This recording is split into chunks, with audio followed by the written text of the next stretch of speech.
Góðan daginn og verið hjartanlega velkomin á blaðamannafund Framsóknar vegna fjárhagsáætlunar fyrir árið 2026 hér í Reykjavíkurborg. Við erum hérna borgarstjórnarflokkur Framsóknar, Magnea, Árelía, Aðalsteinn og Þorvaldur og ætlum að fara hérna yfir tillögur okkar sem við munum leggja fram í borgarstjórn á þriðjudaginn við seinni umræðu fundarins, seinni umræðu fjárhagsáætlunar. Eins og þið vitið þá vorum við í meirihluta hér fyrir á kjörtímabilinu og þá réðumst við í miklar greiningar á stjórnskipulagi borgarinnar og þjónustunni sem við erum að veita að því að við vildum knýja fram breytingar á borginni og við fengum HLH ráðgjöf sem að hafa sérhæft sig í rekstri sveitarfélaga og vinnan við þessa greiningavinnu stóð allt árið 2024 og aðeins inn í 2023, byrjuðum þá.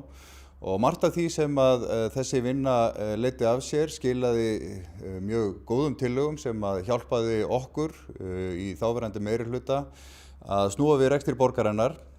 Við tókum við 16 milljarða halla í upphafi kjörtímabils og þegar við skiluðum af okkur 2024 þá varum við komin í 5 milljarða í afgang árið sem að við í Framsókn sátum á skrifstofu borgarstjóra. Nú, við vildum halda áfram í þáverandi meirihluta en margar af þeim svona stóru tillögum sem að við vildum knýja á komust ekki til framkvæmda vegna andstöðu samstarfsflokka okkar þar, aðallega Samfylkingar. Þannig að við höfum ákveðið að leggja fram kannski eina sérstaklega tillögu sem við ætlum að fara hér yfir en eins og við vitum þá ákveðin óvissa uppi fjárhagsmál borgarinnar vegna tekjufalls í samningum í Orkuveitu Reykjavíkur við Norðurál og svona fleira í ytra efnahagsumhverfinu sem hefur áhrif á þessar stærðir. En ég ætla bara að fara hérna aðeins yfir tillögurnar. Allt snýst þetta betri rekstur og bætta þjónustu og þá spurningin hvað viljum við gera? Við byrjum á stjórnkerfisbreytingum og ég ætla að biðja ykkur að færa ykkur hér aðeins svo ég geti séð hérna glærurnar.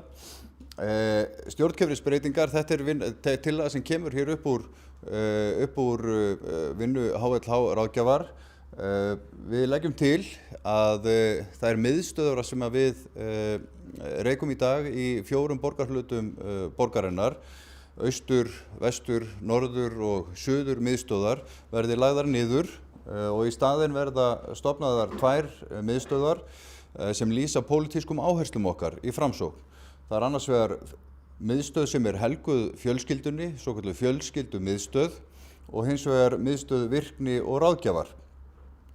Og fjölskyldumiðstöðin, hún í stuttu máli þjónustar börn og barnafjölskyldur á einum stað undir einum hatti og þar samvinna skóla og frístundasviðs og okkar í málefnum barna fari í auknum mæli út í hverfin. Að því að Reykjavíkurborg á eðli máls samkvæmt skóla út allt, leikskóla, grunnskóla, frístundaheimili, miðstöðvar, félagsaðstöðu eldra fólks og fleiri byggingar sem við getum notað fyrir viðtöl, ráðgjöf og svo auðvitað í sumum tilfellum förum við heim til fólks og veitum þjónustu þar. Þannig að við erum að sameina krafta sérfræðinganna okkar en senda síðan starfsfólkið út til að mæta íbúum og þörfum þeirra. Og ég held að þetta sé, og við teljum að þetta sé mjög til bóta. Nú, hin miðstöðin kallast miðstöð virkni og ráðgjafar og félagsþjónusta fyrir fullorðinna einstaklinga og veitir þá einstaklingum sem þurfa ráðgjöf og stuðning til virkni og þetta einstaklingsmiðuð þjónusta og þarna erum við að tala hópana eins og umsækjendur alþjóðlega vernd, heimilislausa einstaklinga, fólk sem að þiggur fjárhagsaðstoð og við þurfum svona að koma aftur í virkni og þetta miðstöðin sem að myndi halda utan þennan mikilvæga hóp og það og markmiðin með þessu sem sagt eru þau að einfalda stjórnskipulagið, stytta boðleiðirnar og þá má fjölga ákvörðunum, við erum að tryggja markvissari framkvæmd. Við viljum einfaldlega grípa erindi íbúa leysa úr þeim hratt og vel og fylgja þeim síðan eftir. Og að allir borgarbúar fái sömu þjónustu sama í hvaða hverfi þeir búa. Nú, að bæta þjónustu við íbúa á stofnanir og auka sveigjanleika í þjónustunni og þetta snýst allt starfsfólkið okkar. Hvernig nýtum við þá miklu hæfileika og reynslu sem býr í starfsfólkinu okkar? Ef við stækkum þjónustusteymin þvert á borgina, þá má auka stöðugleika og sérhæfingu í teymum sem sinna þjónustu við borgarbúa og stofnanir borgarinnar líka. Og þetta ekki bara þannig séð þjónustumál, þetta hefur þau áhrif að rekstrarleg ábyrgð í þessum stofnunum okkar að hún eykst vegna þess að fagleg og fjárhagsleg ákvarðanataka samþættari og þannig eru meiri líkur á því að ákvarðanir stefnu, skipulag og framkvæmd þjónustu styðji við fjárhagsleg markmið borgarinnar og þau eru einfaldlega þau að eyða ekki efni fram en veita þjónustuna.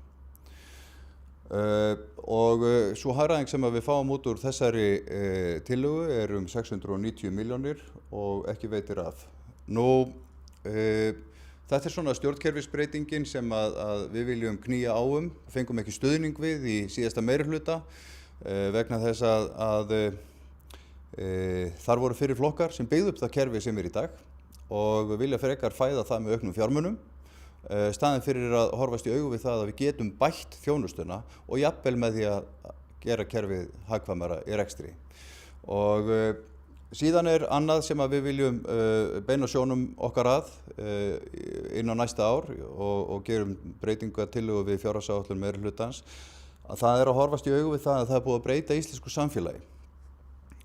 Samfélagsgerðin þarf að segja samsetningin hefur breyst. Við erum hér með mjög mikinn hátt hlutfall fólks af erlendum uppruna og stærsta breytingin hefur verið á síðasta áratug. Og ef við horfum hér frá 2015 til 2024 hefur þróun hlutfalls fjöltengdra barna á grunnskólaaldri farið úr því að til dæmis efsta línan hér Suðurmiðstöð, það Breiðholtið og Seljakverfið. Þar hlutfallið að fara úr 26% upp í 47–8%. Og þetta sama þróun í öllum hverfishlutum en þarna kannski staðan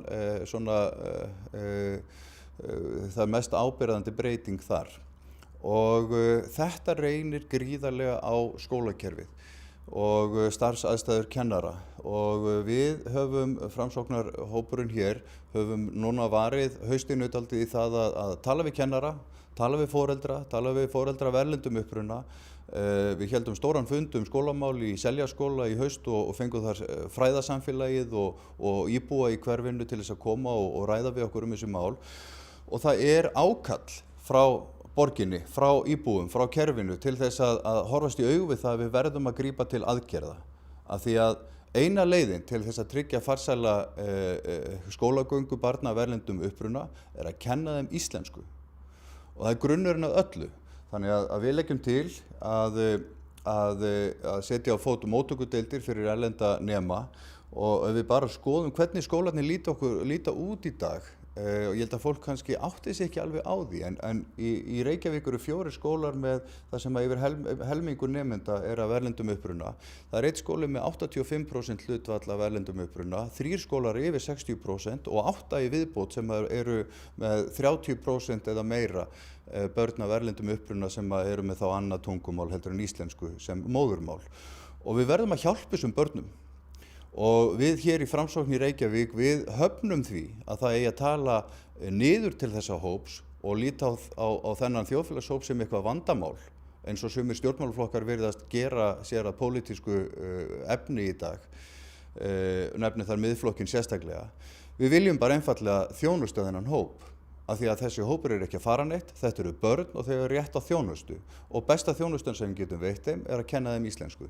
Þannig að við leggjum til að móttökudeildir verði fjármagnaðar í öllum grunnskólum borgarinnar á næstu árum og við rekum í dag 4 íslenskuver og ég sé hér blaðamann Morgunblaðsins í salnum og Morgunblaðið hefur verið með nokkuð góða umfjöllun á undanförnum dögum það hvernig okkur gengur að kenna þessum börnum íslensku í íslenskuverunum og niðurstaðan ekki nægilega góð.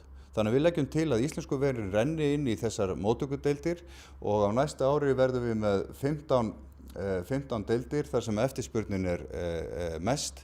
Og þetta snýst allt það að þessi börn sem komað utan, þau koma úr alls konar aðstæðum, sum bara úr skólakerfi einhvers staðar í Evrópu, en líka frá stríðshrjáðum löndum og með brotna skólagöngu. Við viljum hins vegar að þau fái öll mjúka lendingu inn í íslenskt skólakerfi. Þar fari fram markviss íslenskukennsla, en líka í svona 3, 6, 9 mánuði, það fer eftir hvernig þeim gengur að læra og ná tökum á íslenskunni.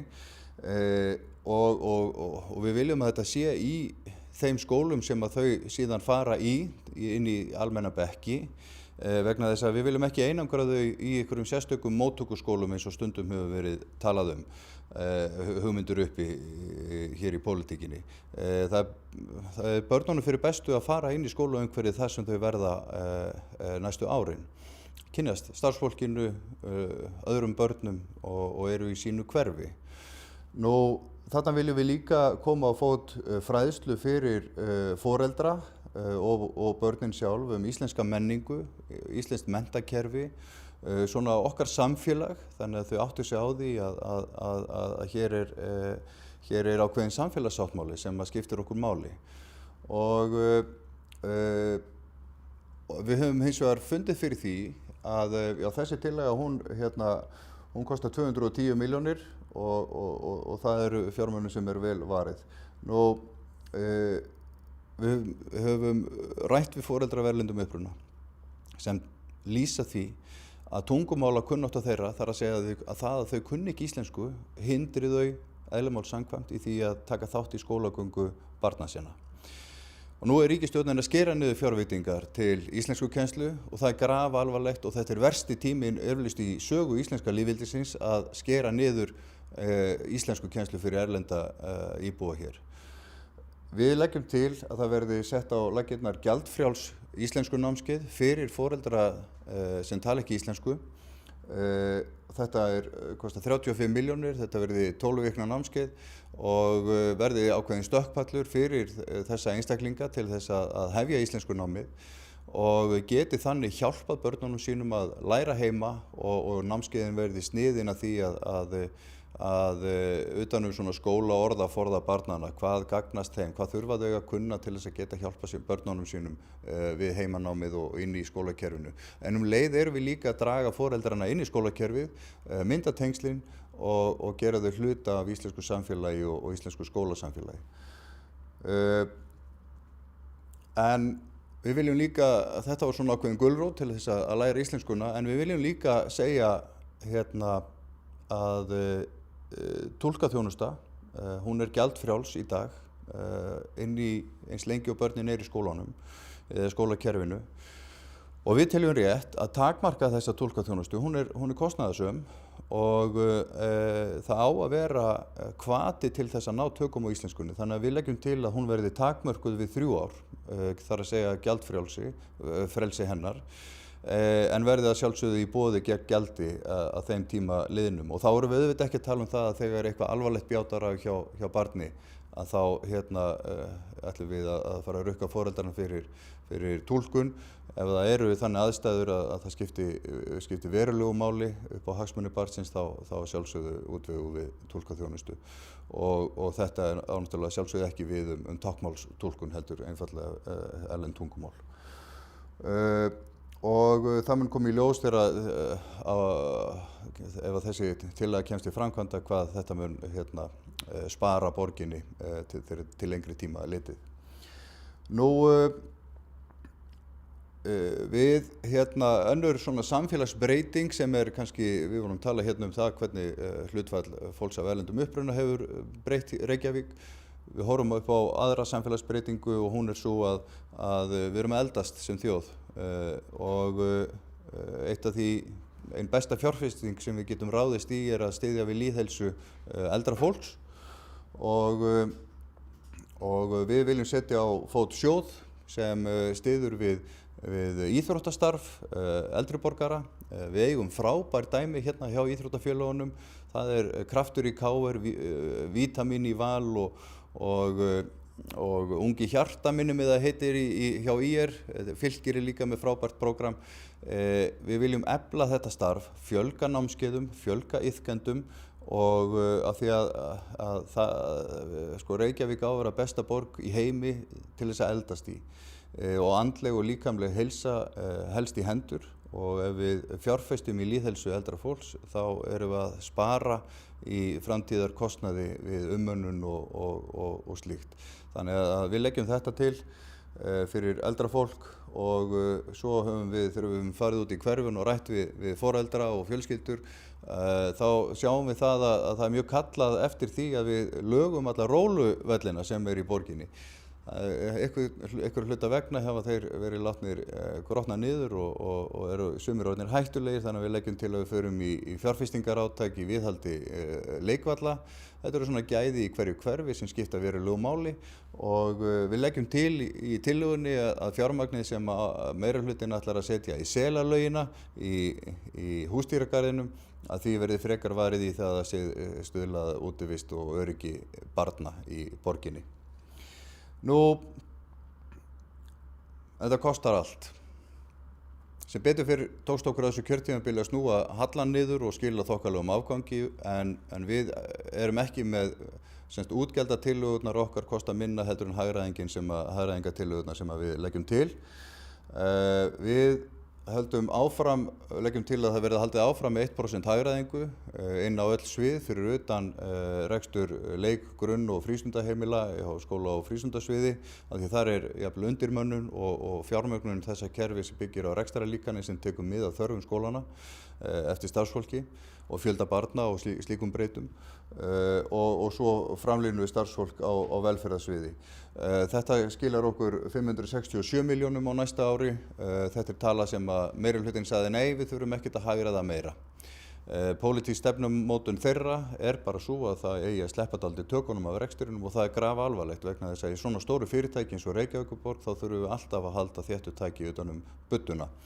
Nú, síðan erum við með tillögu miðstöðvarnar sem ég nefndi hér í upphafi fundar, mun skila okkur 690 milljónum og svo erum við með tillögu það að ráðast í sölu á eignarhlut Orkuveitunar í Landsneti. Árið 2021 þá undirritaði Orkuveita Reykjavíkur og fulltrúar stjórnvalda viljayfirlýsingu það að ríkið keypti hlut Orkuveitunar í Landsneti. Lögum hafði þá verið breytt á það leið að öðrum en ríkinu og sveitarfélögum var óheimilt að eiga í þessu dreififyrirtæki raforku hringinn í kringum landið. Það er að segja framleiðslufyrirtækin áttu ekki að eiga það og þetta hluti þessu fyrirtæki.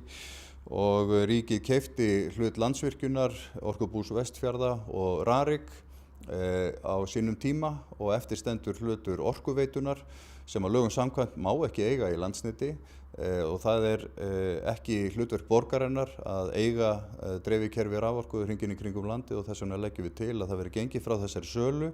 Bókvært virði 6,2 milljarðar króna í bókum Orkuveitunar og tillaga okkar gengur út á það að við fáum andvirði eða eigendur Orkuveitunar fái þá söluandvirði fyrirtækisins til sín og það reiknast okkur til að séu 5,8 milljarðar rúmir og það þarf bara að gangi þetta mál.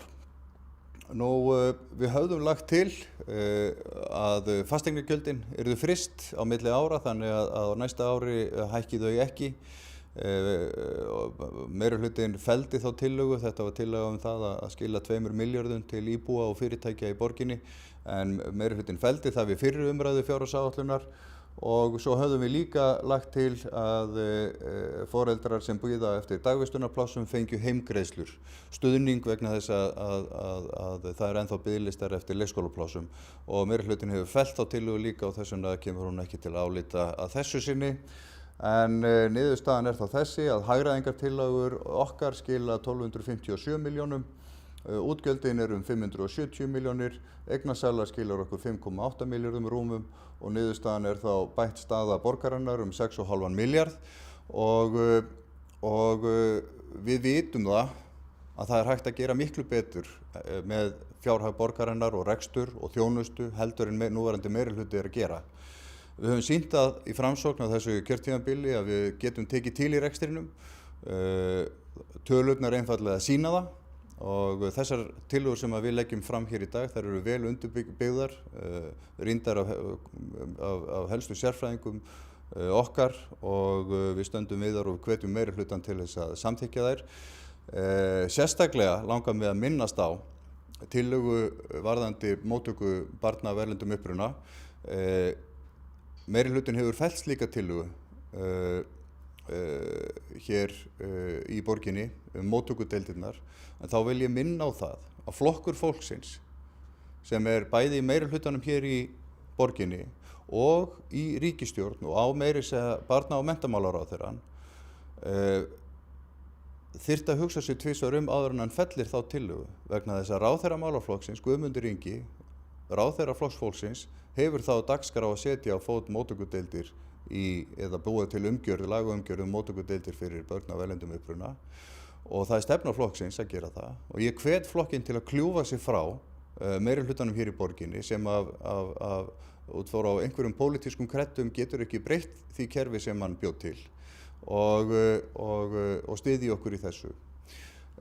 En á grænu ljósi, við viljum fara inn í næsta kjörtímabil með sterka fjárhagsstöðu, en við viljum líka fara inn í næsta kjörtímabil með vegvísi það hvernig við getum breytt þjónustunni við borgarna.